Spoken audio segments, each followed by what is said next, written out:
This is Dylan Pelton over at Lava Falcon Studios. Today I just received my first test copy that I made of a very special album and project. This is Qutana, A District for Eternity. I'm getting ready to do the unboxing. Spent a lot of time on this. I do have a graphic design background as well, but I actually found doing the layout a little more exhausting and time consuming than doing this whole album. But as you can see, the colors turned out just right and the layout looks absolutely perfect. Okay. Looks really good.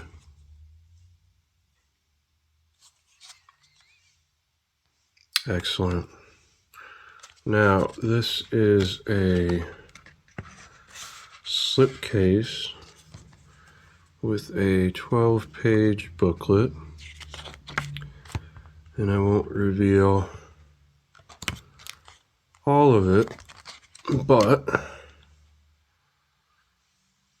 for anyone interested,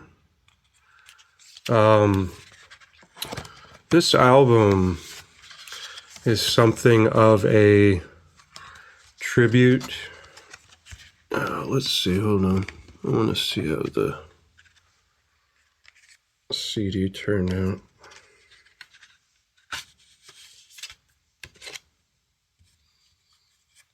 Let's see.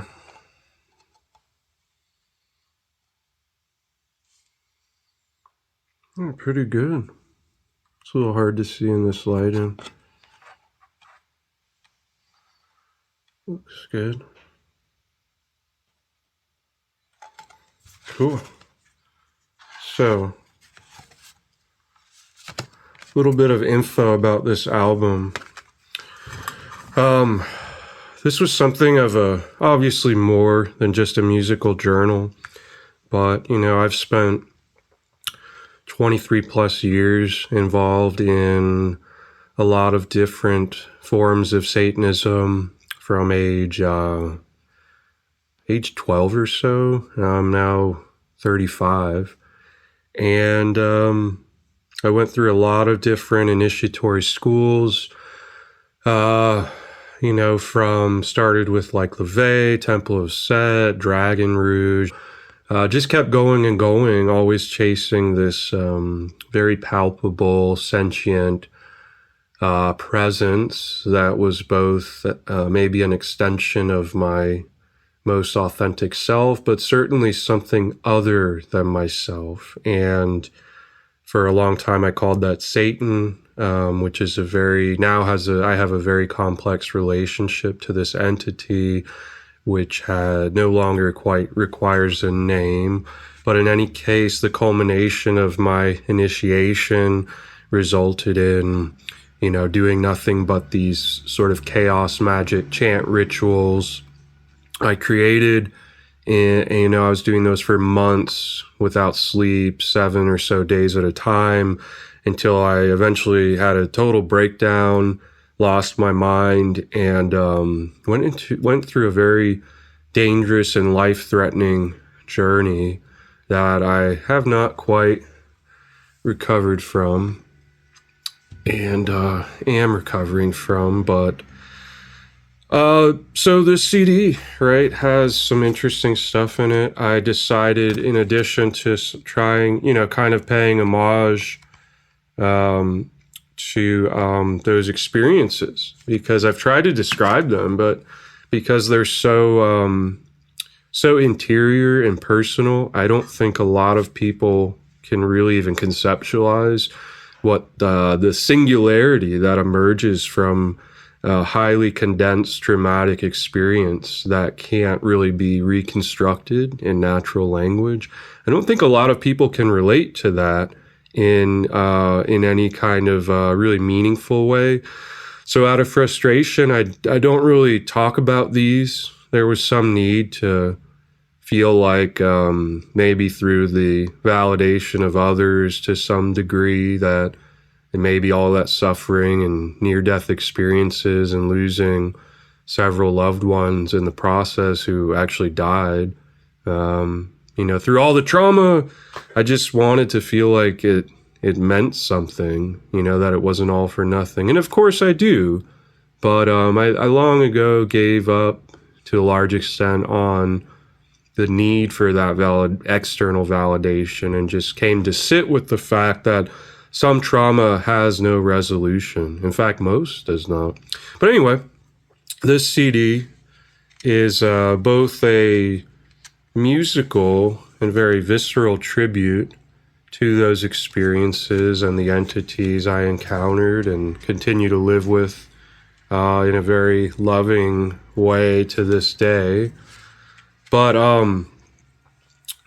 it also contains, I started kind of writing, in addition to being a musician, I have many years of experience writing from my academic background. So, I wrote like kind of the prelude and first chapter to what might turn into an autobiography detailing these very intense spiritual and satanic experiences and that breakdown. And in no way advocating what I did or went through to get there, but think it's important to share beyond my own interior self and those very private experiences. So a couple things, as opposed to the just the digital version on all the streaming platforms. The CD version contains a 12-page color booklet. It has the lyrics to Halcyon, right, which is a very interesting song based on an experience I had during some of these chant rituals before I lost my mind, where, I don't know, it was like an avenging angel appeared when I was looping this song I had created. I looped it for like days, to the point where my roommate downstairs had also kind of lost his mind and was just said he could hear it through the floor for like, I don't know, a day and a half or maybe less than that. But I hadn't slept. I was looping that. And then when I kind of started losing it, sort of a precursor to what I went through later, I heard this like avenging angel, I don't know how else to describe it, appear and threaten me, basically say, he will kill you. He will drown you in the lake of fire. And it was one of the most terrifying things I'd been through at the time. I took it as a warning that if I continued, blaspheming against the Holy Spirit and really pushing the limits of my life and crossing this rare boundary between egoic, atheistic hedonism, like, what basically the Church of Satan and a lot of these other atheistic groups have turned into, crossing this idea that I am my own God, this very childish, immature take on Satanism, into, infinitely recognizing the extension of my deepest suffering as a Godhead other than myself, in the name of supreme triumph and love, right? Crossing that requires intense commitment and sacrifice unconditionally with no reward, an act of supreme devotion that can result in significant consequences. So I took that as a warning. Anyway, I put the lyrics, long story short, I put the lyrics in there, and I don't want to go through the booklet because I think it's a very special thing for people. I'm making almost no profit, and if I could, I'd probably just give these away for free, but I can't afford to order them all from the company, en masse to distribute to my friends and family, but I would if I could.